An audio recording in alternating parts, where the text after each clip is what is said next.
It started. It's ready. Okay, bud. I'm gonna start. You ready? Okay. Thank you for your attention. Thanks for coming, everybody. Thanks for watching. People that are watching, recording.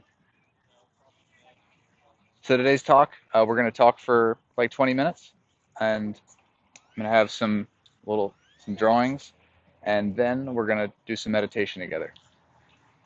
Thank you guys for coming. Thank you for listening. Thank you for listening, my friend. Thank you very much.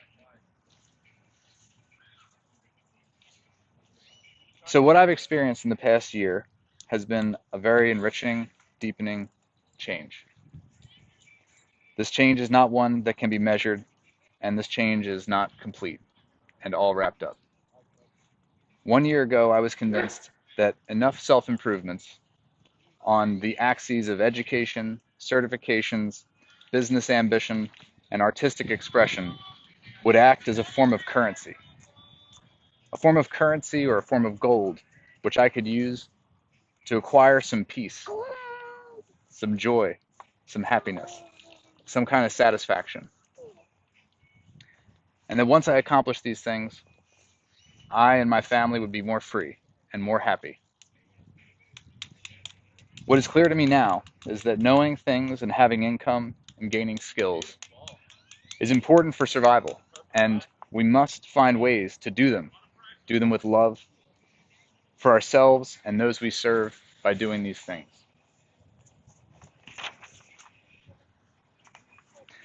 However, there is behind, beneath, and within such external changes an infinitely deep component of our experience, a component of our development, the way we grow up. We could say that the work and the practice of learning new skills and learning theory and practicing sport are all advancing our body and our mind and our stage of development. As Ken Wilber would say, that we must grow up and wake up at the same time. We'll talk more about Ken Wilber in a little bit. So let's consider the practices of meditation, spiritual book and poetry reading, or the contemplation upon this reality's true nature and who we really are and what we really are. We could consider that another axis of human existence. We'll call this our state of consciousness, our state of awakeness. So a wholly interior and solitary experience that isn't solitary in the way that it means like to be alone or to be isolated. It means that we are actually one with everything, that we're solitary with every other thing at the same time, united. My best guess for the reason why this component of our being is poorly understood and largely unpopular is mostly that it is unmeasurable. It's not possible to measure in a test, and it can't be awarded with a title or a credential or a degree or money. Ken Wilber, who is known for writing dozens of books on the sciences of the universe and their relation to spiritual tradition, has a good map for this. I'm going to show you the map, okay? He names two axes of advancement.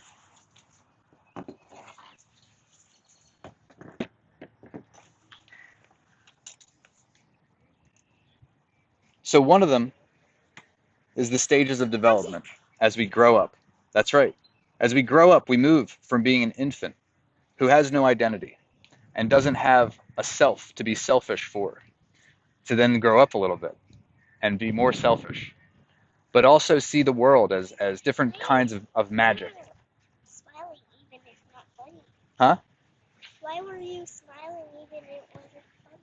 Because people are funny how they become selfish at all times in their life, except when they're a baby. And then we move into this time when everything is kind of magic and mysterious, uh, and that things happen because of like magical parents or magical teachers who have powers that we don't. And then we move into a rational stage where we can, understand things in a mechanical way that if I do this, this happens. And then we move into this state they call plural, where we can actually understand the perspectives of other people and other social groups other than our own. And then integral is really towards the top of our development, where we then can understand other groups and feel one with them in a way that we weren't able to do until waking up a bit more. Yes. And now it's time to do some check marks. Are you ready? Okay. I was going to do that. So here's what we're going to do. So let's say that, so we move past being a baby.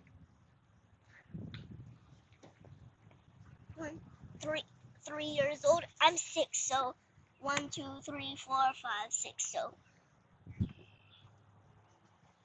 That's pretty good, yeah.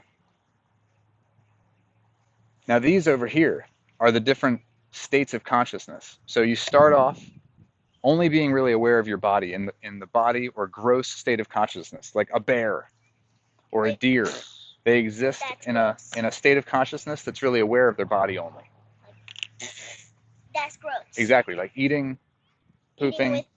That's their life. A bear. They're not going to create, like poetry and write plays. This next state of consciousness is the mind, the subtle state of consciousness. Yep, you've got that for sure. And then the next state of consciousness would be body gross too.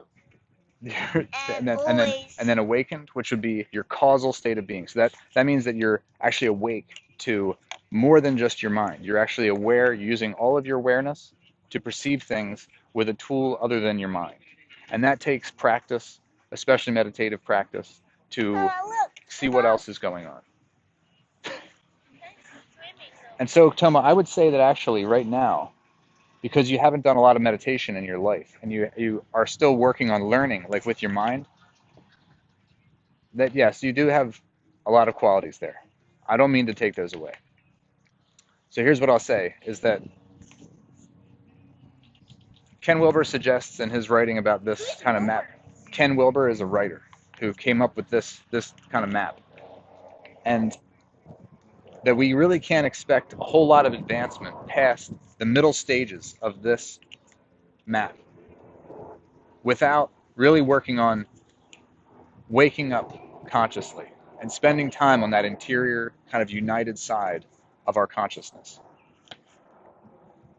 Basically, we can't grow up completely without waking up. That's pretty good. So is that basically what you're saying? Like, you're still working on these, right? Mm-hmm. It's very accurate, buddy. 1, 2, 3, 4, 5, 6. So 6-year-olds, but I'm not 7, 8, 9, 10, 11, 12, 13, 14, 15. Exactly. And so that's right, the rest of your life, right? You're going to work on growing up. But the important thing, Toma, is that we also work on waking up, okay? By waking up in this direction, things like meditation, things like reading the writings from people that have worked on waking up their consciousness and understanding more than just their mind. Does that make sense? Do you understand that? Mm-hmm. And it is indeed a challenge to complete a graduate degree in pharmacology. It is tough in a much different way to give ourselves permission to meditate for 30 minutes each day, or 10 minutes, or read the notes of a monk written centuries ago with no logical relevance to today's modern society, our lives, or our culture. Let's think about that idea that our lives, our living, our life, is that not why we choose to study or work or to grow up? To live deeper and live more? To live another year by our hard work? To survive another winter by way of competition and excellence in what we do and what we develop in our mind and our bodies? So why is it so difficult to give ourselves permission to stop learning, stop working, or stop exercising simply to experience life and live and be in this moment? We've previously worked and trained to live at this level of wealth and cleverness for this? And why can't we just stop and take a break and enjoy it? So if we can call it true that our whole universe is a united, unfolding event, then why is our personal role in it barely able to sit still on a regular basis and just be? And just be here. The plants, Go away. I know, because that's a regular Crayola marker. But you're gonna get to draw a tree soon, okay? So listen to this, Toma. So plants, deer, and mosquitoes, they're effortless in their being, and they're actually just being there, being here. It's their natural state of listening and waiting for something to happen, waiting for food to come, waiting for the sun to shine, waiting for the rain to fall. That's what they do. And waiting for the rain to stop. Waiting for the rain to stop. Exactly. Waiting for the acorns to fall so they can eat them. Mhm. But people don't aren't very good at waiting. People want to go and grab something and pull it out of the tree, or make a special tree that drops the acorns earlier. So I propose in this practice today that we consider this. We may consider that the practice of being quiet and momentarily alone is an exercise which deepens our experience in ways that cannot be measured or expedited. And in this practice of sitting quietly, with our eyes closed or lowered slightly in meditation, that we may choose to be enough for 20 minutes. And if that is too much, there's going to be bells at 5 minutes and 10 minutes that everyone can take a break if they want. Nobody has to meditate for the whole 20 minutes. And we can choose to simply be a corner of this universe, to simply be a wave on the surface of time. And this space is ocean, which has been briefly formed to look like these persons for a short, short time. That we are actually momentary waves and shapes that are forming on the entire eternity of the universe. And that in time we will fade away.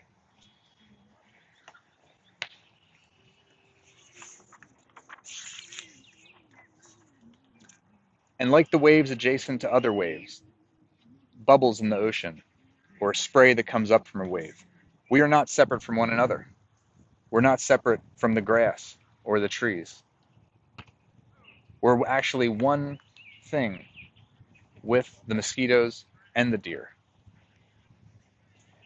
And when a tree is drawn by a human hand, if someone says, draw a tree, you'd usually draw something like what, Toma? If I said draw a tree, what would you draw?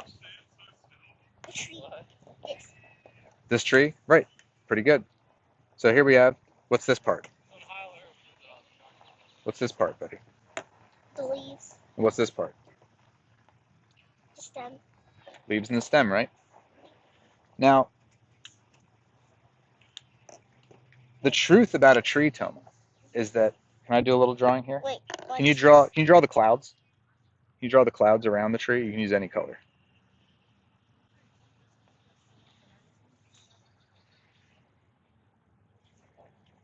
What's that? Candy, not good for you. Vegetables, good for you. Candy, not good for you. Vegetables, good for you. So if you eat this, you go all these levels, then you can get all of them. all the strength, right? Yeah. And now, can you draw for me a few other things around this tree? Are you ready to do that? Wait. Can you draw Wait, hold on, wait. Can you draw the? Wait. What are you going to draw? Can you tell me?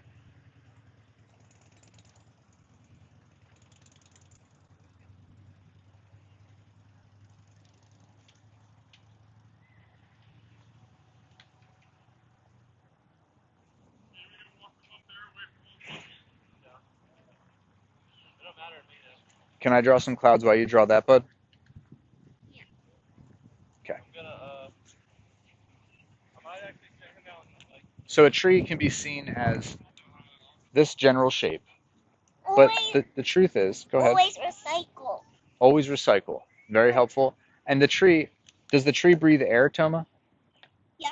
So you could say that the tree is like constantly. Wait, watch this. The tree is constantly moving in like oxygen, right? And there's clouds up here, right? Is that true? Like this. And what's that? It's breathing. Perfect. Exactly. And what about what And happens below a tree? What happens below the tree? look, always recycle plastic bottles. That's a great point, buddy. And cans. And in a way, would you say, Toma, that the tree is like also recycling like water from the air, from Yeah, the clouds, and and from the dirt, yes, and then paper. and then paper? And so where does the paper come from, buddy? Trees. Trees. Okay. So we've got actually a Oh, tree I forgot is plastic. not separate at all from its clouds, the paper that's made from it, the bottles and cans that might end up in the soil around it, the bugs around the roots that create space for the roots to grow, the water that comes out of the tree, the oxygen that comes out of the tree. The oxygen, yeah, comes out, CO2 goes into the tree. So all those things, although the human mind says a tree is this shape, that the environment around that tree is actually not separate at all from the tree. Plastic. Always, always recycle these things. Always recycle the plastic because it's eventually going to end up as a Recycle, part of the tree. reuse, remake. Recycle, reuse, remake. Because it's all one thing, right? The planet is always mixing Yeah, together everything. and like every year, trash goes into the surrounding oceans and the lakes because people litter. Exactly. And So, the poor fish and the poor squid. yep, and the poor squid. So these parts are woven into all that forms and breaks down around it, everything that is within it. And there are billions of bacteria right now digesting our food within us who are not a part of the human DNA's design. They're other organisms from other origins, but they create a symbiosis with us, inside of us. There are environment living within us, and we would die without that environment living within us. So our practice of meditation and contemplation is not just a special thinking time. Thinking is a function of the same maker of the original tree drawing that is separating it from all other things. Thinking and speaking actually exclude as much as possible to more clearly communicate in a focused story. They separate the air and the clouds and the ground from the talk about the tree because we're not talking about the ground and the air and the clouds. We're talking about the tree. So talking and thinking is not going to be a function that's going to include the totality of existence. Yes, Toma. Do you hear that? What is it? Take off your earphones. I can hear a lot of things, but See the music?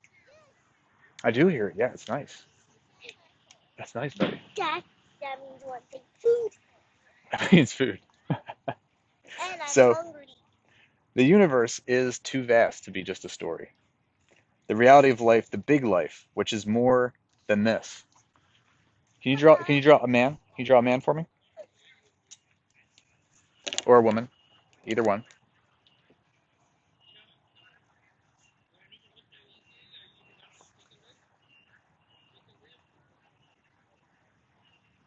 Excellent. Can you draw a house?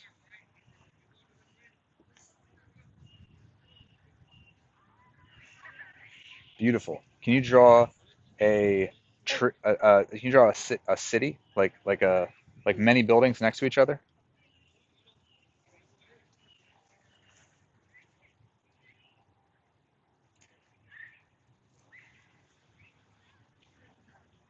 So seeing our lives as this is really how many of us live.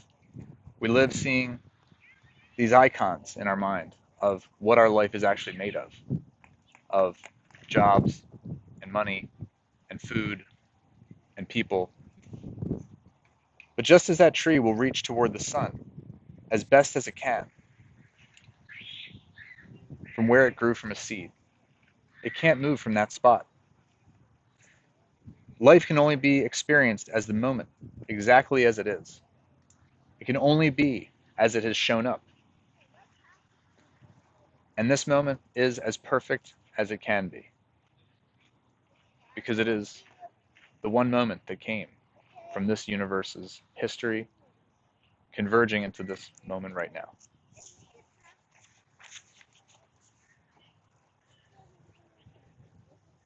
And so I suggest that by living as and with the big life, as and with the big us, the all-inclusive life of now, we become richer and healthier than our improvement projects could ever allow us to be.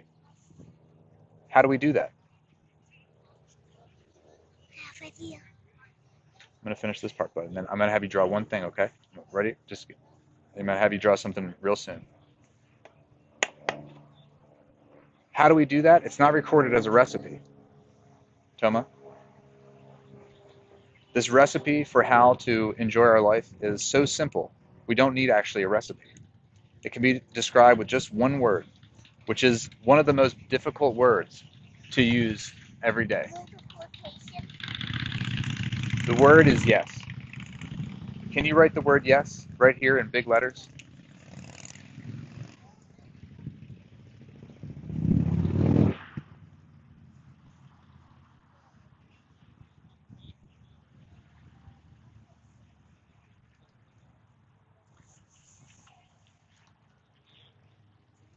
So saying yes to life, Toma, saying yes to what is happening right now, is really the recipe to satisfaction with what has come together.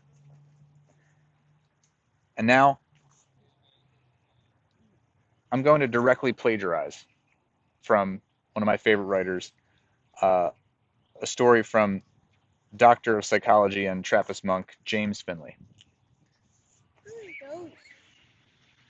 He's a writer and a guy, a therapist. Yeah.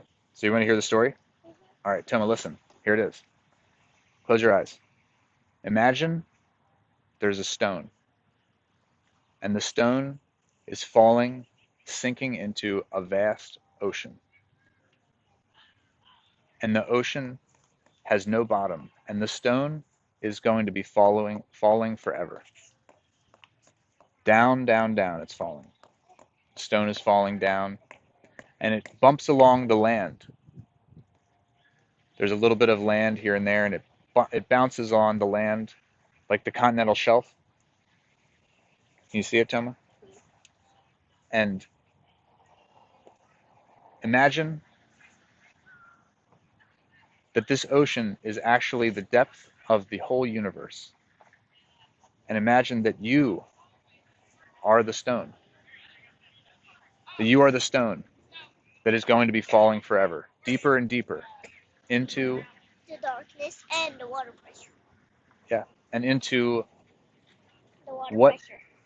we are all meant to become, which is more and more unified with this existence and this one event that is occurring.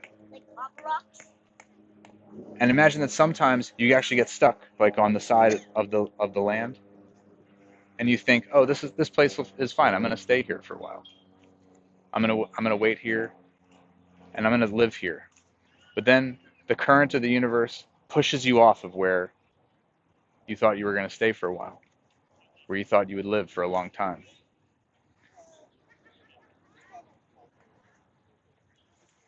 So with that picture in mind, let's just think about how life moves us along without us asking for it to do, deeper and deeper into this experience of waking up to the reality of what's happening. So for the past year, I've been following a daily routine, which I actually took as a suggestion from Finley's book. The book is called Thomas Merton's The Palace of Nowhere. His suggestion was simple. He said, choose a book which has in it the reflections of someone whom you personally find great wisdom and love written down. And each day he suggested reading and translating some of that book. Being really lazy, I asked my teacher, a friend of mine, which of Merton's books he would suggest doing this practice for.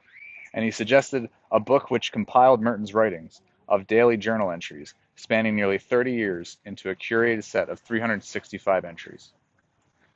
I bought a copy for myself. I bought a copy for my grandmother, who's 90 years old and a daily Catholic Mass attendee, and starts and ends each day with a rosary in her hand. So I thought she would appreciate uh, the same kind of practice and that I would share my writing with her. And she's been a great sport in reading daily with me, even when the writing turns toward Eastern traditions of Islam and Confucianism and Zen and Buddhism. I write on one of these note cards each day, and after reading the day's entry, which is pulled from a journal anywhere between 1940 and 1968,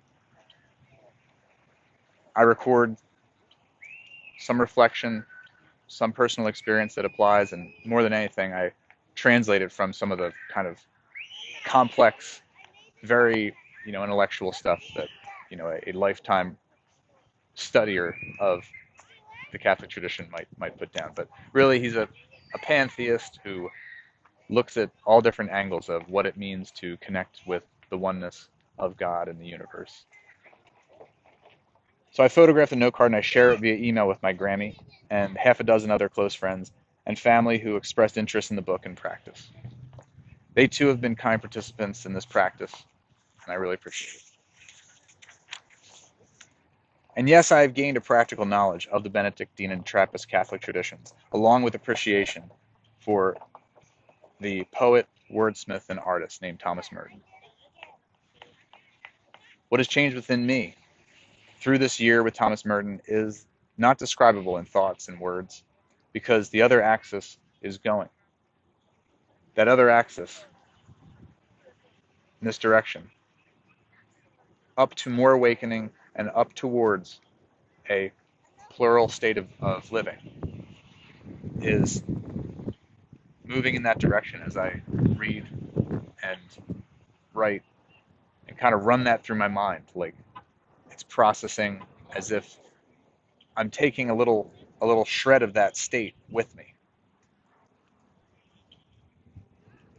There's something about just hearing those words, even though I don't understand them always, reading them, doing some writing, something about that action, something that comes from my heart and my hands rather than just my mind.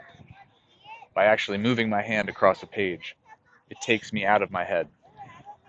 And in my meditation, I try to find that place in my heart and in my hands rather than in my head and live in more of a state of action than a state of thought, a state of words. It feels like living and it feels like opening up to that day, the day it was written back in the last century. There's some part of that that's fun sometimes and it's scary sometimes and it's sad and confused sometimes. And while Merton is revered as a legendary leader of the contemplative tradition, this year of snapshots he shares in solitude are full of humility and frustration and confusion, which show up until his final days on earth. Such a deep practice teacher and artist had doubtful and biased thoughts alongside great awakenings within hours of one another during his most enlightened years. I'm sobered and encouraged by this, and it gives me joy and a sense of humanity's long and inconclusive journey that we're all on. That it's not going to wrap up cleanly, and that we're not going to get it one day. There's nothing to get. There's only yes, is one thing that I keep finding. There's jokes too. Jokes are important, and laughing is important, and hanging out with good friends seems to also matter. Okay. So many of these entries deal squarely with the tendency to live a life of personal will instead of acceptance and trust in what shows up, living for our preference instead of saying yes to what life asks. Merton writes at length over years about an experience I reflect upon constantly. This experience of stuffing and cluttering our life, and how only emptiness and stillness and silence are able to provide the richness we think comes in boxes, comes in bowls, and in books. This idea sounds true to me, given all we've discussed so far. And this idea that saplings, sounds, and stars are what come from the quiet, still, deep, patient ocean of being, of this one unfolding event. And with that, we enter into meditation to find that space in our hearts, not our minds, that we are that silence because we came from it, and we shall return to it once our wave sinks peacefully back in to that vast ocean. Thank you.